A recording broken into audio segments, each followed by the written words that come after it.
السلام علیکم ورحمۃ اللہ وبرکاتہ۔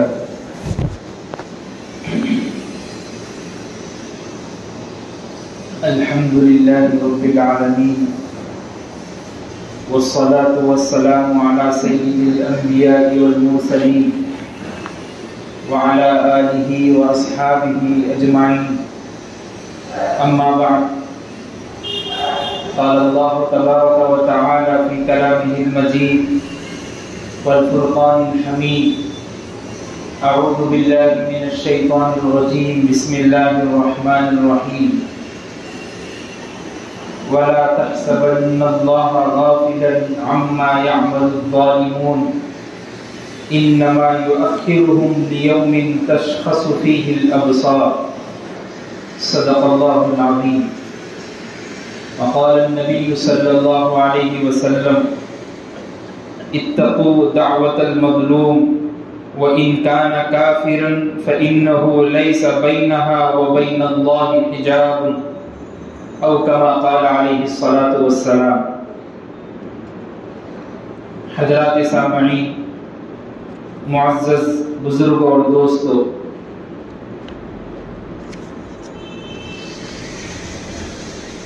خالق کائنات نے دنیا کو بنانے کے بعد انبیاء کرام علیہ الصلاۃ والسلام کو توحید کا درس دینے کے لیے دنیا میں بھیجا، اور معاشرے کی فلاح اور اصلاح کے لیے ایک بات لوگوں کو خاص طور پہ سکھائی،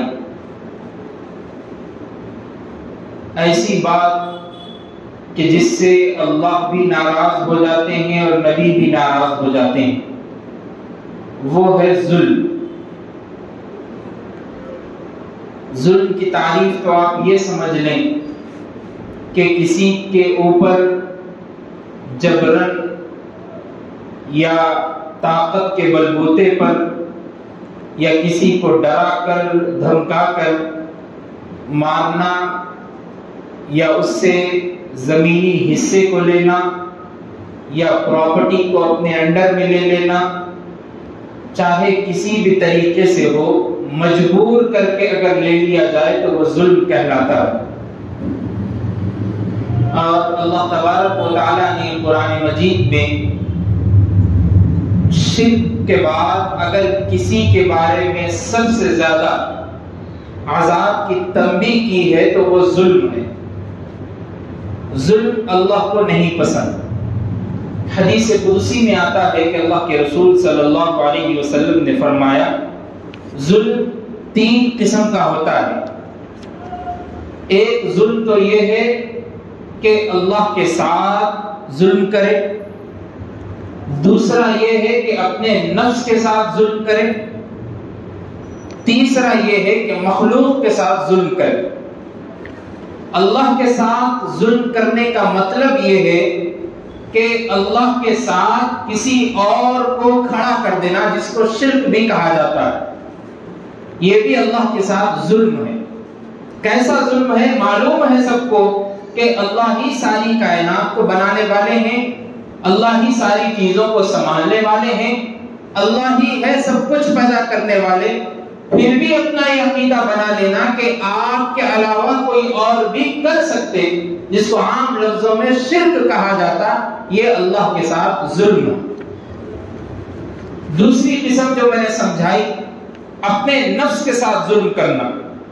اپنے نفس کے ساتھ ظلم کرنے کا مطلب نفسانی خواہشات کی پیروی کرنا، یہ بھی ظلم ہے اپنے ساتھ۔ یعنی اللہ کا حکم کچھ اور ہے، نماز کا وقت ہو رہا، نماز کا ٹائم ہوا، اللہ کا حکم ہے کہ نماز کو آنا ہے، اور دل یہ چاہ رہا کہ بھائی تھوڑی دیر ہوٹل میں بیٹھ کے کھائیں گے، پھر بعد میں دیکھیں گے نماز کو، خواہشات پہ عمل ہو رہی، یہ بھی نفس کے ساتھ ظلم۔ یہ ظلم کی دوسری قسم۔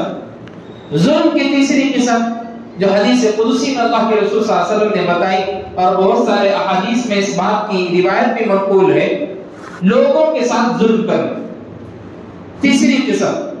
اور لوگوں کے ساتھ ظلم کرنا بظاہر طور پہ ہم دیکھتے ہیں ظلم کئی طریقے کا ہوتا، جیسے شادی ہو رہی، تو بچیوں والوں پر ظلم کرنا، شادی ہو رہی تو رات میں دیر تک باجا نکالتے ہوئے محلے کے سامنے سے گزرنا اور لوگوں کو تکلیف دینا، یہ بھی ظلم ہے۔ اور اللہ کے رسول صلی اللہ علیہ وسلم نے فرمایا الظلم ظلمات یوم القیامہ، ظلم قیامت کے دن اندھیروں کی صورت میں اٹھایا جائے گا۔ اور اللہ کے رسول صلی اللہ علیہ وسلم حدیث میں بیان کرتے ہیں، حدیث مبارکہ ہے، بخاری کی روایت ہے، کہ اگر بغیر سینگ والی بکری، جس کو سینگ والی بکری نے مارا ہو، تو اس سے بھی قیامت کے دن حساب لیا جائے کہ تم نے اس کے ساتھ ظلم کیسے کی۔ اب سوچیں آپ، جانوروں کے ساتھ جس کے اندر عقل نہیں ہے، بولنے کے لیے زبان نہیں ہے، بات کرنے کی صلاحیت نہیں ہے، سمجھنے کے لیے عقل اور دانشوری نہیں ہے، اس کے ساتھ بھی اللہ تبارک و تعالیٰ یہ برتاؤ کر رہے ہیں کہ اگر بغیر سینگ والی کو سینگ والی بکری نے مارا تو اس سے بھی اس کا بدلہ لیا جائے۔ اب سوچیں اگر انسان کسی کے اوپر ظلم کر رہا ہے تو پھر اس کا حشر اور اس کا انجام کیا ہوگا؟ اور ظلم میں ایک سزا یہ بھی ہے، ظلم کی ایک قسم یہ بھی ہے کہ کسی کو ناحق قتل کرنا، یہ بھی عمدن ظلم ہے۔ آپ جان بوجھ کر کسی کو مار رہے ہیں، ناحق کسی کو مار رہے ہیں، ناحق کسی کا قتل کر رہے ہیں، تو اللہ تبارک و تعالیٰ قرآن مجید میں ارشاد فرماتے ہیں وَمَنْ قَتَلَ مُؤْمِنًا مُتَعَمِّدًا فَجَزَاؤُهُ جَهَنَّمُ خَالِدًا فِيهَا أَبَدًا وَغَضِبَ اللَّهُ عَلَيْهِ وَلَعَنَهُ وَأَعَدَّ لَهُ عَذَابًا عَظِيمًا۔ اگر کسی نے کسی کا جان بوجھ کر مومن بندے کا قتل کیا تو اس کی سزا کیا ہے؟ فَجَزَاؤُهُ جَهَنَّمُ خَالِدًا فِيهَا أَبَدًا، اس کی سزا یہ ہے کہ وہ جہنم میں ہمیشہ ہمیشہ کے لیے رہے گا۔ وَغَضِبَ اللَّهُ، اللہ کی غیر غضب غصہ اس کے اوپر رہے گا، وَلَعَنَهُ وَأَعَدَّ لَهُ عَذَابًا عَظِيمًا، اور اللہ کی لعنت بھی اسی پہ رہے گی اور ایک عذاب عظیم میں اس کو مبتلا کر دیا جائے۔ یہ بھی ایک طریقے کا ظلم ہے، اور ظلم کے لیے اللہ کے رسول صلی اللہ علیہ وسلم نے فرمایا اتقوا دعوت المظلوم، مظلوم کی بددعا سے بچو، اگرچہ کہ وہ کافر ہی کیوں نہ ہو۔ مسلمان مظلوم کی بددعا تو بہت اونچی چلے جائے گی، اگر کافر بھی بددعا تم کو دے دیا تو اس سے بھی بچو۔ اللہ کے رسول صلی اللہ علیہ وسلم کا فرمان ہے۔ حضرت معاذ بن جبل رضی اللہ تعالیٰ عنہ جب یمن کے لیے تشریف لے جا رہے تھے تو اللہ کے رسول صلی اللہ علیہ وسلم نے ایک نصیحت معاذ بن جبل سے کہی اور کہا کہ دیکھو یاد رکھو مظلوم کی آہ سے بچو، اس لیے کہ 3 لوگوں کی دعائیں ایسی ہیں جو کبھی رد نہیں ہوتی، ایک باپ کی دعا، ایک مسافر کی دعا، ایک مظلوم کی دعا۔ باپ اگر ہاتھ اٹھا کر دعا کر دے تو پھر وہ واپس لوٹ کے نہیں آ سکتی، مسافر اگر ہاتھ اٹھا کر دعا کر دے تو پھر واپس نہیں ہوتی، قبول ہو گئی۔ ایسے ہی مظلوم اگر دعا کر دے تو پھر سمجھ لو ظالم کا انجام، ظالم کا یہ کام پورا منہدم ہو کے رہے۔ تو آپ سمجھیے اللہ کے رسول صلی اللہ علیہ وسلم کے فرمانات، اور اللہ تبارک و تعالیٰ نے قرآن مجید میں کئی واقعات کے ساتھ امت محمدیہ کو سکھایا۔ حضرت شعیب علیہ السلام کی قوم جس کو اتنا سخت عذاب دیا گیا تھا، وہ عذاب کیوں ہوا تھا؟ اس کے پیچھے یہی تو ان کے ظلم تھی۔ کیا کہتے تھے حضرت شعیب سے؟ اصلاتک تأمرک ان نعبد ما یعبد آباؤنا او ان نفعل فی اموالنا ما نشاء انک لانت الحلیم الرشید۔ اے شعیب، تمہاری نماز پڑھو، تمہاری نماز کی وجہ سے تم ہمارے باپ، ہمارے آبا و اجداد کو کیوں برا بلا بولتے؟ چھوڑ دو ان کو۔ اور وہ لوگ کیا کرتے تھے؟ حضرت شعیب علیہ السلام کی قوم ڈنڈی مارتے تھے، تول میں کمی بیشی کرتے تھے۔ وَيْلٌ لِّلْمُطَفِّفِينَ، بڑی خرابی ہے ناپ تول میں کمی کرنے والوں کے لیے۔ یہ بھی ایک طریقے کا ظلم ہے۔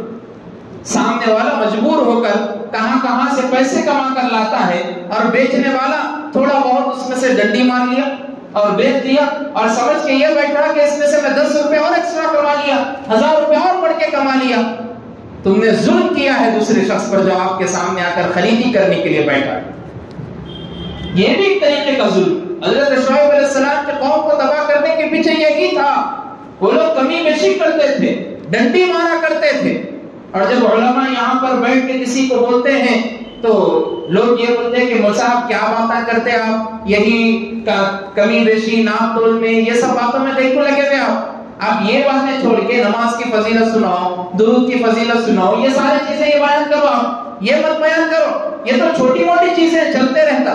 آپ سوچئے خالی چھوٹے موٹے ظلم سے اللہ اتنے سخت عذاب دینے کے لیے تیار ہے، تو جب آپ جہیز جیسی بیماریوں میں، خودکشی میں، حرام کاموں میں ملوث ہے اور ایسے ایسے کاموں میں ملوث ہے مسلمان، جس کے بارے میں اگر اللہ کے سامنے کھڑا کر دیا جائے تو پھر جواب کیا دیں گے؟ حال ہی میں تقریباً 1-1.5 سال پہلے کا واقعہ شالی بنڈے کے چورستے پر ہوا تھا۔ کیا ہوا، چھوٹا سا رات 1-2 بجے کے ٹائم باجا لے کر شادی کے لیے نکل رہے لوگ، ایک باہر سے آدمی آ کر کہا کہ بھائی باجا بند کر دو، بہت تکلیف ہو رہی۔ کیا ہوا، تھوڑی دیر ہوئی اس آدمی کے قتل کی رپورٹ آئی کہ اس کو مار دیا گیا۔ ہماری اولڈ سٹی کا واقعہ حسین عالم میں بھی ویسے ہی ہوا۔ یہ پورے واقعات ہمیں کیا چیز بتا رہے ہیں کہ دیکھیے یہ ظلم جو کر رہے ہیں لوگ، اور کوئی دوسرا نہیں ہے کرنے والا، مسلمان خود اس میں ہے، اور 90% لوگ ایسے ہیں جو ان سب کو جانتے ہوئے بھی اس میں ملوث اور مبتلا۔ اور ظلم کی سزا کے بارے میں ایک واقعہ بہت مشہور صاحب کتاب نے روایت کی تھی کہ مچھلی والا رہتا تھا سمندر کے پاس، وہ مچھلی والا مچھلی کو پکڑتا تھا اور پکڑ کر اپنے بچوں کو کھانا کھلانے کے لیے لے جاتا تھا۔ اس کے پاس اور کوئی چیزیں نہیں تھی کمانے کے لیے، وہی چیز وہ پکڑتا تھا اور بچوں کو کھانا، اور بیوی جو گھر میں سارے کچھ لوگ ہیں ان لوگوں کو کھانا کھلانے کے لیے، مچھلی کھلانے کے لیے، گوشت کھلانے کے لیے لے جاتا تھا۔ ایک مرتبہ ایسا ہوا کہ ایک پہلوان آدمی اس کے پاس آیا اور آ کر اس نے اس سے زبردستی مچھلی کھینچ لی، زبردستی مچھلی کھینچ لی اور کہا کہ دیکھو میں پہلوان ہوں، میں زیادہ طاقتور ہوں، تم مجھ کو مچھلی دے دو ورنہ میں تم کو ماروں گا۔ اور لڑائی جھگڑے میں اس سے مچھلی کھینچ لی اور کھینچ کر کھانا شروع کر دیا اور کھا لیا، اور وہ شخص روتا ہوا پہنچ گیا گھر کو۔ اور اس شخص نے کہا کہ دیکھو میرے گھر میں میری بیوی بچے ہیں، کھانے کے لیے کچھ اور نہیں ہے، یہی ہے جو کچھ ہے، اگر تم نہیں دو گے تو پھر وہ لوگ بھوکے سو جائیں گے۔ وہ پہلوان آدمی کا نہیں سمجھا، اور جب آیا، آنے کے بعد 2-3 مہینے کچھ گزرے، اس کے بعد وہ ہاتھ جو تھا اس کا، وہ ہاتھ کا انگوٹا سڑنا شروع ہو گیا، انگوٹا جو تھا سڑنا شروع ہو گیا۔ تو حکیم کے پاس پہنچا، حکیم کے پاس پہنچ کے کہا کہ دیکھو کچھ علاج کر دو، بہت زیادہ ٹیچا بھی مارتا ہے، درد بھی ہوتا ہے۔ تو اس حکیم نے کہا کہ اس انگوٹے کو کاٹنا پڑے گا ورنہ پورا درد ہتھیلی میں پہنچ جائے۔ تو ٹھیک ہے کاٹ دو۔ اس کے بعد تھوڑے دن اور کچھ ہوئے، اس کے بعد ہتھیلی میں درد شروع ہوا، ویسے ہی بھرنے لگا، پیپ جو کچھ تھا ٹیچا مارنے لگا۔ تو حکیم نے کہا کہ دیکھو اب یہ ہتھیلی کو کاٹنا پڑے گا ورنہ یہ پورا درد آپ کو اس کوہنی تک پہنچے گا۔ تو ٹھیک ہے ہتھیلی کو بھی کاٹ دو۔ پھر ہوا کچھ یوں کہ تھوڑے دنوں کے بعد پھر درد شروع ہوا اور کوہنی تک پہنچ گیا۔ لوگوں نے کہا کہ دیکھو کوہنی تک ہاتھ کو کاٹنا پڑے گا ورنہ مونڈے تک پہنچ جائے گا، ورنہ پورا ہاتھ چلے جائے گا۔ اور جب یہ بات پوچھی تو ایک صاحب عمل والے آدمی کھڑے ہو کے پوچھنے لگے، بھائی یہ ہوا کیوں تمہارے ساتھ، پہلے یہ بات، یہ تو درد ہو رہا مگر اس کے پیچھے وجہ کیا، کہیں مار لگی تھی، کہیں کچھ اور ہوا تھا، کیا ہوا تھا ذرا بتاؤ۔ تو اس نے کہا کہ بھائی ایک مرتبہ ایسا ہوا تھا کہ جگہ پہ میں مچھلی کے شکار کے لیے گیا، تو اس سے پہلے ایک آدمی تھا جس کے اوپر میں ظلم کر کے اس کو مار کر اس ہاتھ سے مچھلی لے لیا تھا۔ تو صاحب عمل آدمی نے کہا یہی وجہ ہے جس کی وجہ سے اللہ تمہارے پورے ہاتھ کو شل کر دے رہا اور خراب کر دے، پہلے تم جاؤ اس سے معافی مانگو۔ اب اس کا نام نہ معلوم نہ پتہ معلوم، پہنچتے پہنچتے ایسا ہوا کہ وہ صاحب کے پاس پہنچ گئے اور ان سے کہا کہ یاد کرو ایک وقت تھا میں تم سے مچھلی کھینچ لیا تھا۔ تو اس نے کہا ہاں بھائی میں نے تم کو بھلا دیا، معاف کر دیا، کوئی بات نہیں۔ تو اس آدمی نے کہا کیا اس وقت تمہارے زبان سے کچھ نکلا تھا؟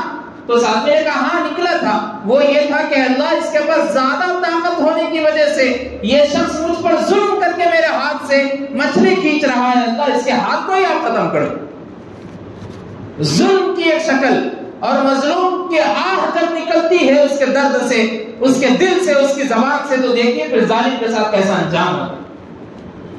وہ آدمی اس کے پیروں میں بیٹھ کر گڑ گڑانے لگا اور معافی مانگنے لگا، اور جب معاف کر دیا گیا تو پھر اس کو طبیب نے دوائی وغیرہ دے کر صحیح کر دی۔ یہ واقعہ اس لیے بیان کیا جا رہا ہے کہ جو ظلم کرتے ہیں ان کا انجام ان کے ساتھ کیا ہونے والا ہے۔ ایک چھوٹا سا واقعہ ہم کو عبرت کا سبق دیتا ہے۔ تم سوچئے ہم اپنے معاشرے میں کتنی مرتبہ کتنے لوگوں پر ظلم کرتے ہیں.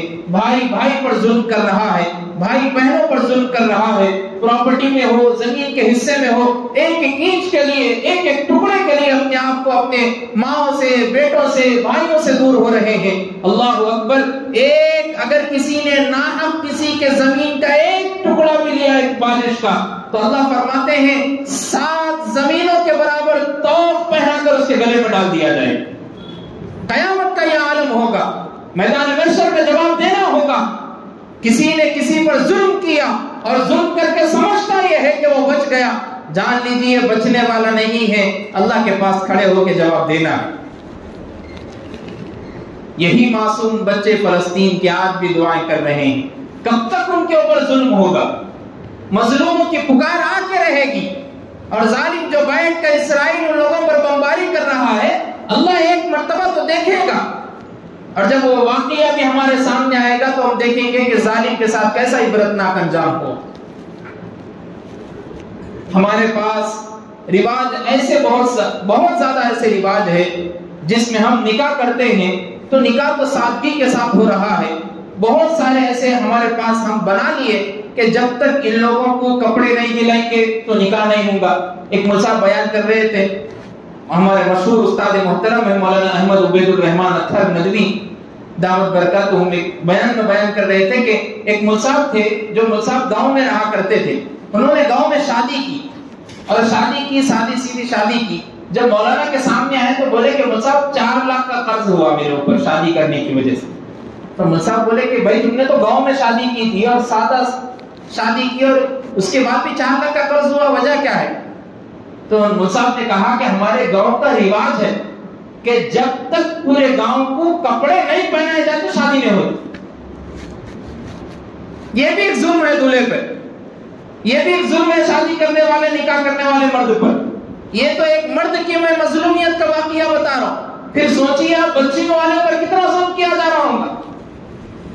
نکاح تو ہے اور باضابطہ طور پہ رکوع پہ لکھا دیتے کہ نکاح من سنتی فمن رغب عن سنتی فلیس منی. حضور اکرم صلی اللہ علیہ وسلم نے فرمایا نکاح میری سنت ہے, جس نے اس کو چھوڑ دیا اس نے میری سنت کو چھوڑ دیا. نکاح تو نکاح دیے اور شاندار ایسی شادی کر رہے کہ اللہ اکبر بچائے, ڈیجوں کے ساتھ نارمل نکلتے ہوئے, اور ایسا سمجھ رہے اپنے آپ کو کہ پورے گلی اور محلے میں سب سے زیادہ فخر کرنے والا میں ہوں, سب سے زیادہ پراپرٹی کا مالک میں ہوں, سب سے زیادہ امیر اور سب سے زیادہ برانڈ والا آدمی میں ہوں, میرے علاوہ کوئی اور ہو نہیں سکتا. اور کسی اور 5-6 روپے کسی غریب کو دینے کی جب بات آتی تو پھر ہاتھ میں جیب میں ہاتھ ہی نہیں جاتا, پیسے وہیں رکھے ہوئے رہتے, ایک مرتبہ بھی نکال کے نہیں دیکھتے کہ غریب ہے سامنے اس کو دینا ہے. یہ ہمارے ایسے حالات ہیں. اللہ کے رسول صلی اللہ علیہ وسلم کی زندگی کو آپ پڑھیے, صحابہ کرام رضوان اللہ علیہ مجمعین کو نصیحت کیا کرتے تھے اللہ کے رسول صلی اللہ علیہ وسلم کہ ظلم سے بچنا ہے, مظلوم کی آہ سے بچنا ہے. اور ظالم کی داستان جب واقعہ کربلا ہم سنتے ہیں, واقعہ کربلا کے بعد جب وہ شام کا سفر اور شام کے جو لوگ مدینہ منورہ میں گھسے تھے جس کو واقعہ حرہ کے نام سے جانا جاتا ہے, کیا ہوا تھا, کتنا بڑا ظلم صحابہ کرام پر ہوا تھا. 700 صحابہ کرام رضوان اللہ علیہ مجمعین کو شہید کیا گیا. ثانی ہے کربلا ہوا, اس کے بعد حکم دیا گیا کہ جاؤ مروان کے ساتھ پورے لوگ گھس پڑے مدینہ منورہ میں, اور جو لوگ نمازیں ادا کر رہے تھے ان کو مار دیا گیا. 3 دن تک مسجد مدینہ منورہ میں نمازیں ادا نہیں. ظلم ایسا کیا گیا مسلمانوں پر, لیکن کبھی ان کے دل سے کوئی آہ نہیں نکلی. ہمیشہ یہی کہا کرتے تھے کہ دیکھو اگر ظلم کے آگے کھڑے ہونا ہے تو اللہ کے پاس دعائیں کرتے رہنا ہے. وہ یہی معصوم بچیاں ہم کو سکھاتے فلسطین کی. ایک ویڈیو میں بچی نے کہا تھا کہ این العرب این المسلمون, کہاں ہیں عرب, کہاں ہیں مسلمان, تم ہماری مدد کے لیے کیوں نہیں پہنچ رہے. اور اس کے بعد اس بچی نے کہا, معصوم بچی نے, کہ دیکھو تم مرتا ہو, تم مردہ ہو, ہم زندہ ہیں. تم مردہ ہو, ہم زندہ ہیں. اس لیے کہ ہم شہید ہونے کے بعد بھی اللہ نے ہمارا مقام بل احیاء ولکن لا تشعرون رکھا ہے. ہم زندہ ہیں, سمجھ نہیں سکتے تم لوگ, تم تو زندہ ہو کے بھی مردہ ہو جو ہماری مدد کے لیے نہیں ہے.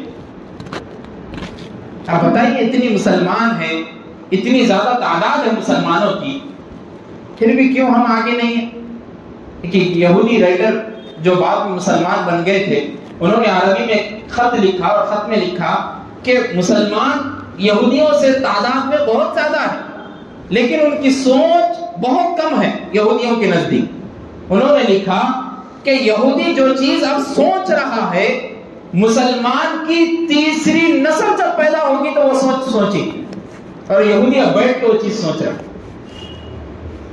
ہم اپنے دماغوں کو بس فحاشی میں، فلموں میں، گانوں میں، ناچنے میں، آوارگردگی میں، ایسے ہی چیزوں پہ، چبوتروں پہ بیٹھنے میں زندگی گزار دی، اور وہی یہودی اپنی قرآن مجید کو لے کر نصیحت حاصل کرتے ہوئے کچھ اور کرنے مسلمانوں کے پیچھے لگے، اور کوئی کتاب اس کے پاس نہیں ہے۔ ہٹلر کیوں مارا تھا یہودیوں کو؟ 6 لاکھ یہودیوں کو اس نے زندہ جلا دیا تھا۔ کتابوں میں بات ملتی ہے، ہٹلر نے کہا تھا کہ میں نے 100% یہودیوں میں سے 90% یہودیوں کو زندہ جلا دیا، یہ 10% کو میں کیوں چھوڑ رہا ہوں معلوم؟ ہٹلر نے کہا تھا کہ جب دنیا آباد ہوگی، لوگ آئیں گے تو ہٹلر پہ سوال اٹھائیں گے اور بولیں گے کہ ہٹلر پورے یہودیوں کو کیوں مارا؟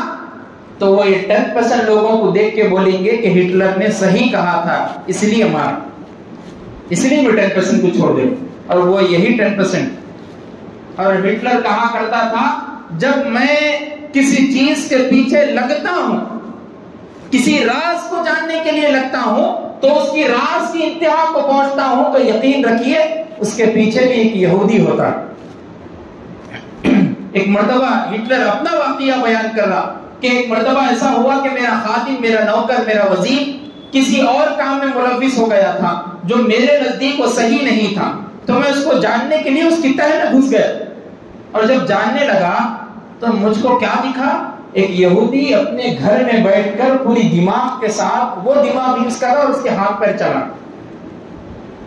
ہمارے ساتھ ویسے ہی ہو رہا، ہم بائیکاٹ تو پورے چیزیں کر رہے ہیں، بائیکاٹ وہ کر دیے، کھانے کے لیے چھوڑ دیے، نیسلے کا دودھ پینا چھوڑ دیے، سب کچھ چھوڑ دیے، کیا ہم فیس بک چھوڑے؟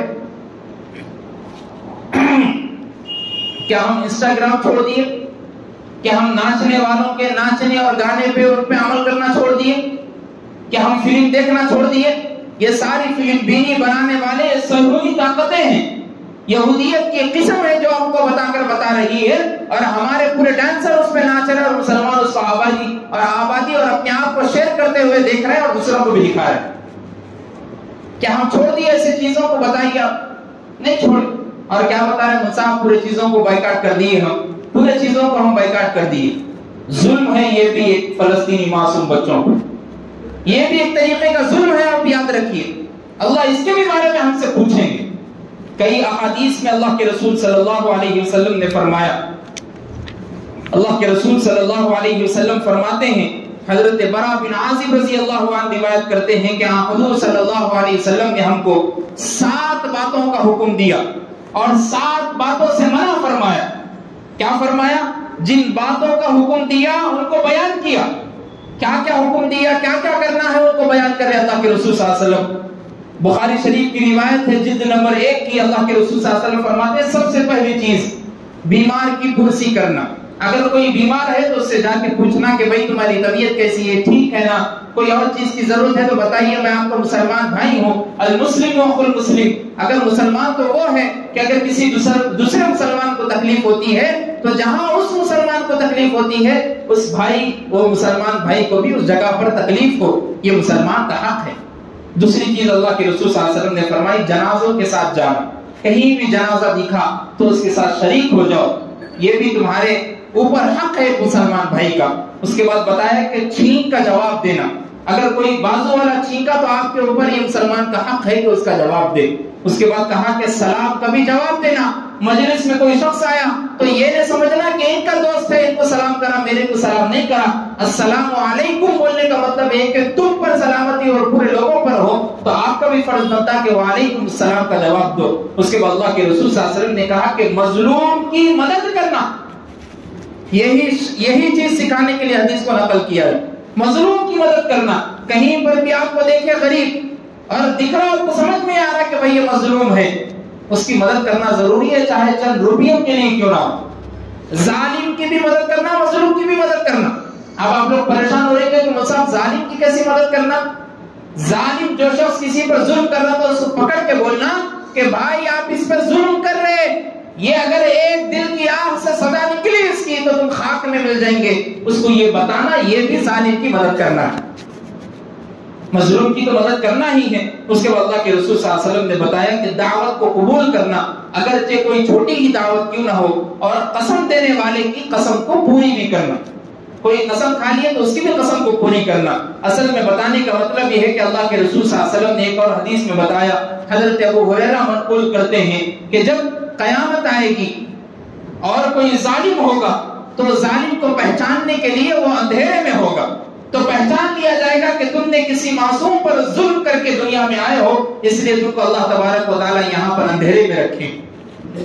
تو ساری چیزیں ہمارے پاس ہیں، ہم اس کے باوجود بھی چھوٹی چھوٹی چیزوں پر کسی پر ظلم کرتے۔ بہن بھائی کا حق رہتا لیکن بھائی بہن کا حق مار کر چھوڑ دیتا اور کہتا یہ کہ تمہاری شادی میں بہت زیادہ پیسہ چلے گیا، تمہاری شادی میں فنکشن ہال کا کرایہ بھی میں دیا، کھانے پکانے کا بھی کرایہ میں دیا، یہ تو تمہارا حق تھا تمہاری بہن پہ، اور جو پراپرٹی میں سے دینے کا حق ہے وہ تو دینا ضروری ہے۔ اور بہن کو پوری زندگی ستا رہے، سمجھاتے رہ رہے، ایسے ہی کرتے رہ رہے۔ اگر بہن کی دل سے دعا اور بددعا نکلی کہ اللہ دیکھنا میرے بھائی کو یہ میرے اوپر ظلم کر رہا ہے، تو پھر دیکھیے آپ دنیا میں بھی جینے کے لائق نہیں رہیں گے اور آخرت میں چھوڑ دی۔ اس لیے بتانے کا مقصد یہ ہے میرے بھائی و دوستو، اگر ہم یہاں پر کسی چھوٹے چھوٹے ظلموں میں مبتلا رہیں گے تو اللہ کے رسول صلی اللہ علیہ وسلم کی حدیث ہے کہ ایک دن یاد رکھو، ظلم اگر عام ہو جائے گا، کوئی مسلمان بھائی کسی پر ظلم کرتے ہوئے عام ہو جائے گا تو میں ظالم حکمران کو ان کے اوپر مسلط کر دوں۔ تھوڑا بھی ایسے خالی یہی چیز بولتے ہمارے پاس ہے کہ انہوں ووٹ سے جیت گئے، انہوں ووٹنگ آنے کی وجہ سے ووٹنگ لسٹ میں نام آ گئے اس لیے جیت گئے، انہوں مشین میں گھپلا کر دی اس لیے جیت گئے۔ جیت گئے اس لیے نہیں، جیتے اس لیے کہ ایک بھائی کسی بھائی پر ظلم کر رہا اور اللہ ظالم کو حکمراں بنا کے کھڑا کر۔ یہ ہماری خود کوتاہی ہے جو ہم اس کو لے کے آ رہی ہے اپنے اوپر۔ اب بعد میں بولتے پھر رہے کہ اس کی وجہ سے ایسا ہو رہا ہے، اس کی وجہ سے نہیں، اپنی وجہ سے ایسا ہو رہا ہے۔ آپ بات کو بدل کے دیکھیے، پھر آپ کو معلوم ہوگا کہ ہم خود گنہگار ہیں۔ اللہ سے دعا کیجئے کہ اللہ ہم سب کو کہنے سننے سے زیادہ عمل کی توفیق عطا فرمائے اور ظلم کرنے سے ہم کو بچائے، مظلوموں کی آہ سے ہم کو بچائے، اور جو معصوم بچے فلسطین پر شہید ہو رہے ہیں بیت المقدس کی حفاظت کے لیے، اے اللہ ان کی مدد فرمائیے، اے اللہ ان کی مدد فرمائیے۔ جو حضرات سنتیں نہ پڑھے ہوں سنتیں ادا